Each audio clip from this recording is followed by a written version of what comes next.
Blood dripped from Jack Harmon's knuckles onto the cold metal floor. The holographic message from the Alien Council flickered as he pulled his fist back from the projector. His breathing came hard and fast. 10,000 humans. They want 10,000 of us? He growled. The bunker fell silent. 5 military officers and 3 scientists stared at the damaged projector, still showing the alien's gray, elongated face. Its voice continued in that flat, emotionless tone that made Jack's skin crawl. Earth has 30 days to comply. Resistance means extinction. General Vance stepped forward, his weathered face tight with anger. Turn that thing off. A young technician rushed to comply. The alien face vanished, leaving the room in dim blue emergency lighting. Jack wiped his bloody hand on his worn jacket. So this is why you dragged me out of retirement? To watch aliens demand human sacrifice? We need you, Harmon, Vance said. You're the only one who's faced them and lived. Jack turned away. The memories rushed back the screams of his team as they were torn apart during first contact. The government cover-up that followed. The nightmares that drove him to a cabin in the mountains, away from everyone. I'm not a soldier anymore, Jack said. Dr. Eliza Wright stepped forward. Her eyes were red-rimmed but fierce. My husband and daughter were taken in the Perth raid last year. The one the news called a terrorist attack. She pulled up images on her tablet. This is what really happened. Jack's stomach turned at the footage. Alien ships. Humans being loaded into containers. The same gray faces giving orders. They've been taking us for years, Vance explained. Small numbers. Remote locations. But now they want thousands openly. Why me? Jack asked. Because you know how they think, Vance replied. And because of that, he pointed to Jack's left arm. Jack instinctively covered his prosthetic limb with his right hand. The alien tech embedded in it was his darkest secret. Operation Trojan, said a voice from the doorway. A man in a lab coat entered, carrying a case. We're not giving them tribute. We're giving them soldiers. Dr. Wright opened the case, revealing small devices. Neural implants. Communication tech. Weapons that scan as medical implants. You're sending people to their deaths, Jack said. We're sending volunteers who know the risks, Vance countered. And you're leading them. Jack laughed bitterly. I'm one man.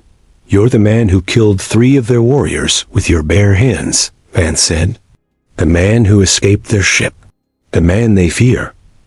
A screen lit up showing hundreds of people in training. Learning to fight. Learning to die. They've been harvesting species across the galaxy for centuries, Dr. Wright said. We've intercepted their communications. Humans aren't the first, but we might be the last who can stop them. Jack stared at his prosthetic arm, remembering the pain when they attached it. The alien metal fused to his bones. The nightmares that followed. If I do this, I do it my way, he said finally. Vance nodded. Alpha Squad is yours. 12 of our best, disguised among the tribute.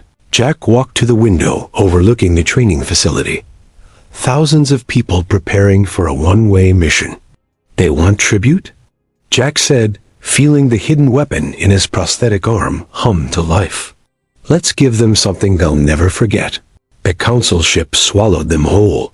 10,000 humans walked up metal ramps into the massive vessel, their faces blank with fear. Jack moved among them, just another tribute in gray clothing. His prosthetic arm was covered by a long sleeve, the weapon inside dormant but ready. Keep moving, barked an alien guard. Its skin was pale gray, eyes too large for its narrow face. The translator on its chest turned its clicks and whistles into flat English. Jack caught the eye of Martinez and Shun, 2 members of Alpha Squad, positioned 50 people ahead. They gave the slightest nod. All 12 squad members were in place, scattered throughout the crowd. This ship stinks, whispered Sam Reeves, the civilian engineer who had been assigned to Jack's group. Like rotting meat and chemicals. Jack said nothing but noticed it too. The walls seemed to pulse. The floor felt warm under their thin shoes. This wasn't just a ship, it was partly alive. 3 days into the journey, Jack found what he was looking for. He slipped away during sleep cycle, using the tech in his arm to fool the sensors. The lower levels were restricted, but the Council hadn't designed their security against someone with their own technology embedded in his body. The engine room made him stop cold. Massive transparent tanks lined the walls. Inside floated bodies, not human, but clearly once living beings from other worlds. Tubes connected them to the ship's systems. "Their fuel," came a voice behind him. Jack spun, ready to fight. Sam Reeves stood there, eyes wide with horror. "I followed you. Figured you weren't really a tribute." Jack grabbed him. "You'll get us both killed. I'm an engineer." "I know machines," Sam said, pointing to the tanks. "Those beings, their life energy powers this ship. And we're next." Jack should have killed him on the spot. Instead, he made a choice. "Help me, then. We have work to do." Over the next week, Jack and Alpha Squad built their network. Sam proved valuable, understanding the ship's systems better than anyone. They identified key points for sabotage. They found allies among the tribute's people with skills, people with courage. "Processing begins tomorrow," Jack told his team during a brief meeting in the waste disposal area. "The Council ship will dock with their main station. We'll have our best chance during transfer." That night, alarms blared. Guards rushed through the tribute quarters, scanning everyone. "They know," whispered Chun as they were forced to line up. A massive Council elder entered, its body twice as tall as a human. It moved to each person, studying them with eyes like black pools. It stopped at Diaz, a former Marine in Alpha Squad. Jack saw the man's face twitch, his PTSD triggered by the alien's proximity. The elder leaned closer. Jack created a distraction, knocking over a water container. Guards rushed toward him. The elder moved on. Diaz was safe for now.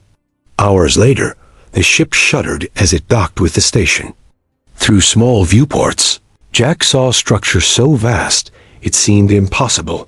A metal world built in space, with thousands of ships attached like parasites. "This is it," Jack told Sam as they prepared to disembark. "When we reach the processing center, I send the signal. Earth forces will attack, and we fight from inside." The tributes were herded toward massive doors. Jack activated the transmitter in his arm, sending the coded message to Earth Command. The response came instantly, but it wasn't what he expected. A single message flashed in his vision, projected from his implant. "Operation compromised. Earth Defense Fleet ambushed. You're on your own." Jack's heart hammered against his ribs. No rescue, no backup. 10,000 humans about to be processed, and only 12 trained soldiers to save them. "What's wrong?" Sam asked, seeing Jack's face. "Earth fleet is gone," Jack whispered. "We're alone." The line of humans shuffled forward into the massive station. Guards with shock prods kept them moving. Jack quickly tapped a code on his arm, sending a message to his squad. Plan B. They had trained for this. Each member knew what to do if things went wrong. They just never thought everything would go wrong. "We split up," Jack told Sam, as they entered a vast chamber with ceilings so high it vanished in shadow. "Alpha Squad will hit key systems. Create chaos." Sam grabbed Jack's arm. "Let me help. I can disable their power grid." Jack studied the engineer's face. "Fear, yes, but determination too. You'll probably die. We all die anyway if we do nothing," Sam replied. Jack nodded and slipped him a small device. "Plant this on any control panel. It'll give you access." The humans were being divided into groups. Jack saw Dr. Wright across the chamber, being directed to a different area. She caught his eye and tapped her wrist. 3 hours until she would reach the central hub. Jack and Sam were herded down a long corridor with 50 others. 2 guards led them, weapons ready. Jack flexed his prosthetic hand, feeling the hidden blade shift beneath the synthetic skin. "Now," he whispered. In one fluid motion, Jack's arm transformed. The blade extended, and he drove it into the nearest guard's neck. Before the second could react, Jack was on it, covering its mouth as they fell. "Everyone listen," Jack said to the stunned humans. "I'm not a tribute. I'm here to fight back." Fear and hope battled on their faces. "Follow this corridor to Junction 44, Jack instructed. "My people will meet you there. Anyone who can fight, stay with me." Sam and 3 others stayed. The rest ran. "What now?"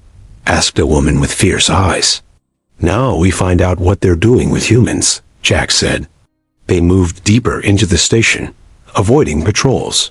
Sam worked magic with the access device, opening doors, disabling cameras. They passed chambers filled with alien species, some Jack recognized, others beyond imagination. All were being changed. In a massive lab, they found the truth: humans floating in tanks. But these humans were different, bigger, stronger, parts of their bodies enhanced with metal and alien tissue. "They're making soldiers," Sam whispered in horror. A scientist noticed them and reached for an alarm.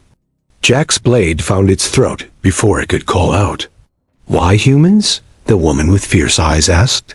Jack studied the nearest tank. The human inside had claws instead of fingers, armor plates growing from its skin. "Because we're good at killing," he said. An explosion rocked the station, then another. Alpha Squad was making their move. "We need to reach the control hub," Jack said. "Dr. Wright should be there by now." They fought their way through corridors, joining with other humans who had been freed by Alpha Squad. Their numbers grew, but so did the Council's response. Alarms wailed. Guards flooded the areas. When they finally reached the central hub, Dr. Wright was there dying on the floor, her body broken, but her eyes clear. "I got you access," she gasped, pressing a bloody keycard into Jack's hand. "The station's self-destruct. It's our only chance." Jack took the card, looking at the control panel. One sequence would end it all: the station, the council leaders, and every human aboard. "Sometimes to save humanity," he whispered, finger hovering over the activation, "you have to be willing to die." Jack's finger moved away from the self-destruct button. Total destruction wasn't the answer. "Not yet. Sam, can you trigger a partial systems failure?" Jack asked, his mind racing. "Something big enough to cause chaos, but not blow us all up?" Sam pushed past him to the control panel. "Give me 2 minutes." Jack closed Dr. Wright's eyes gently. "Thank you," he whispered to her still form. The station shuddered as Sam worked. Lights flickered. Alarms changed tone. "Got it," Sam said. "Life support and security are failing in sectors 3 through 7. Doors are opening station-wide." Jack activated his arm communicator. "All Alpha Squad members, status report." Martinez responded first. "Sector 4 is ours. Freed about 300 humans." Chun checked in. "Holding Sector 6 with Diaz. Heavy resistance." One by one, they reported in. 8 still alive. 4 dead. Thousands of humans now free and fighting. "They knew we were coming." Diaz's voice crackled through the comm. "Someone told them." Jack's blood went cold. A traitor. The hub doors burst open. Council guards poured in, weapons firing. Jack pushed Sam behind a console and fought back. His prosthetic arm shifted forms: blade, shield, gun, as he moved through the enemy like a storm. When it was over, Jack stood among dead guards, breathing hard. "We need to move," he told Sam. "This place isn't safe." They fought their way to Sector 4, joining Martinez and a growing army of freed humans. Other species had joined them, beings with 6 limbs, others with scaled skin, all former tributes now fighting for freedom. "The council elder wants to speak to you," Martinez said, pointing to a secure communication terminal. Jack approached it cautiously. The screen flickered to life, showing the massive elder from the ship. "Human Jack Harmon," it said, voice like grinding stones. "You have impressed us." "Save it," Jack spat. "You harvest people like cattle." "We selected humans for a reason," the elder continued. "Your species has something others lack: perfect aggression. We needed to test you." "Test us?" Jack's hand curled into a fist. "Your species was chosen for your unique capacity for violence. We needed soldiers." A new face appeared on the screen. "General Vance." "The deal was 10,000 for the safety of Earth," Vance said. "You're ruining everything, Harmon." Jack stared in disbelief. "You sold us out." "I saved billions," Vance shouted. "The Council would have destroyed Earth. I made a deal." "You made the wrong one," Jack said, cutting the connection. Sam approached with a tablet. "I've been studying their processing technology. It's designed to enhance aggression and strength. But I can reverse it." "What do you mean?" "Turn their weapon into ours," Sam explained. "Use their own tech against them." A massive explosion rocked the station. On the monitors, they watched Council ships converging. "They're coming to clean up their mess," Martinez said. Jack looked at the humans and aliens gathered around him. Fear in their eyes, but determination too. "Sam, do it. Reverse the tech." "Martinez, get everyone armed. We're taking this station." For hours they fought, corridor by corridor. Jack led from the front, his prosthetic arm glowing with power as it tore through Council forces. The freed tributes fought with desperate courage. Jack finally reached the command center. Inside waited a single-figured General Vance. "You doomed Earth," Vance said, raising a Council weapon. "No," Jack replied. "I saved it." He activated the station's communication array, broadcasting on all frequencies to every Council world. "You demanded tribute from Earth. Instead, you've awakened a war you cannot win." Vance fired. The Council weapon hummed as energy tore through the air. Jack dove behind a console, his prosthetic arm shifting to shield mode. "You're fighting for the wrong side," Jack shouted. "I'm fighting for Earth's survival," Vance replied, moving closer. "The Council has 1,000 worlds. We have one." Jack rolled out, firing back. "So you gave them humans as slaves?" Their battle raged across the command center. Two soldiers, both believing they were right.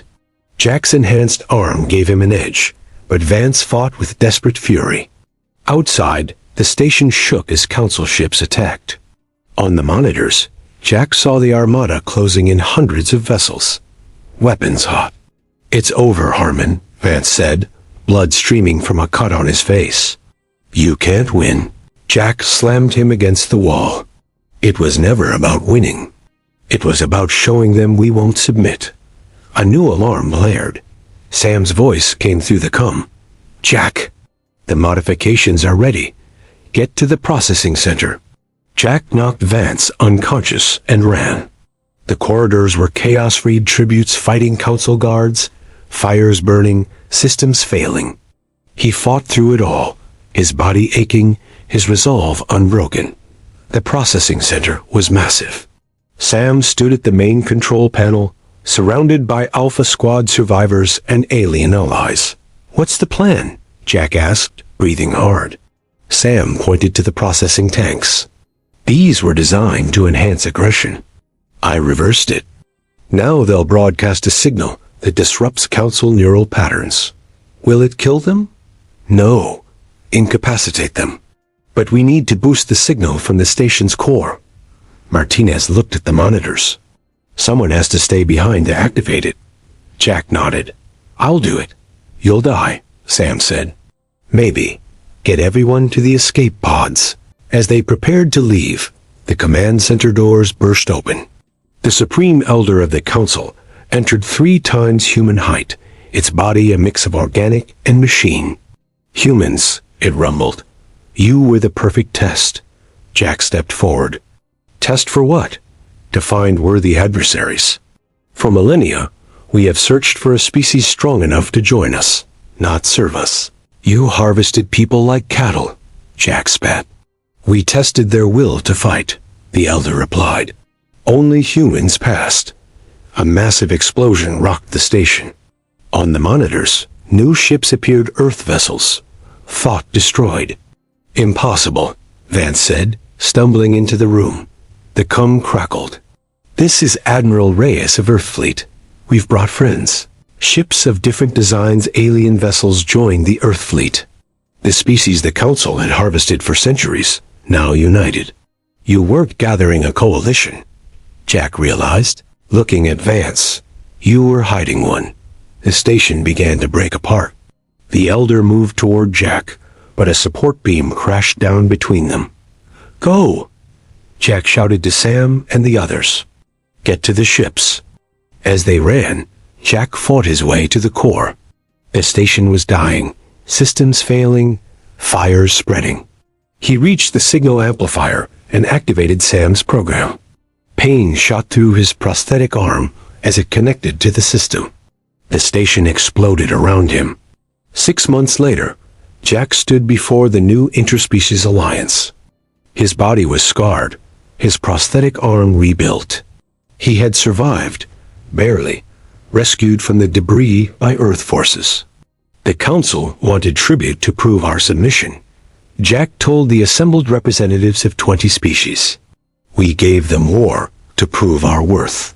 Now we offer partnership, but never forget what humanity does to those who threaten our existence. Behind him, Earth and alien ships patrolled together. Former enemies, now allies. The Council, diminished but not destroyed, had withdrawn to their core worlds. Humanity had turned a demand for tribute into a warning the galaxy would never forget.